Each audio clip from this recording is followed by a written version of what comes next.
অল্প বিদ্যা ভয়ঙ্কর শিক্ষা একটা কথা আছে আমাদের বাংলাতে।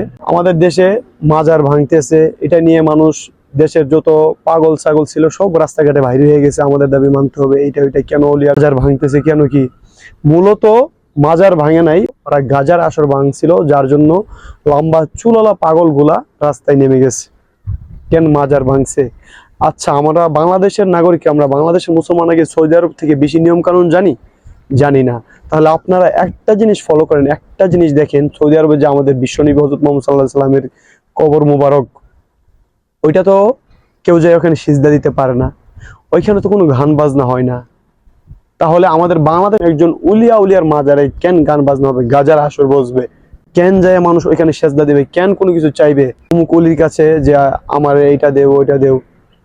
শিরিক, বুঝেন? শিরিক, এগুলো হইলো শিরিক। চাওয়ার মালিক একমাত্র হইলো আল্লাহ। তো আমরা সৌদি আরব থেকে বেশি কিছু জানি, যে দেশে আমাদের ইসলাম ধর্ম শুরু হয়েছে, আমরা তো সেই দেশ থেকে বেশি জানি না। কই, এই দেশে তো মাজারে যায় কেউ সেজদা দিতে পারে না, খাদেমরা কোনো লম্বা চুল রেখে গাজার আসর বসায় না। তাহলে আমরা কি এই দেশ থেকে উর্দে চলে গেছি? কখনো না। তো মন মানসিকতা ভালো করুন, চেঞ্জ করুন, ভালো কিছুর দিকে ফোকাস করুন, ভিতরে মনুষ্যত্ব রাইখেন, আবল তাবল কাজ করেন।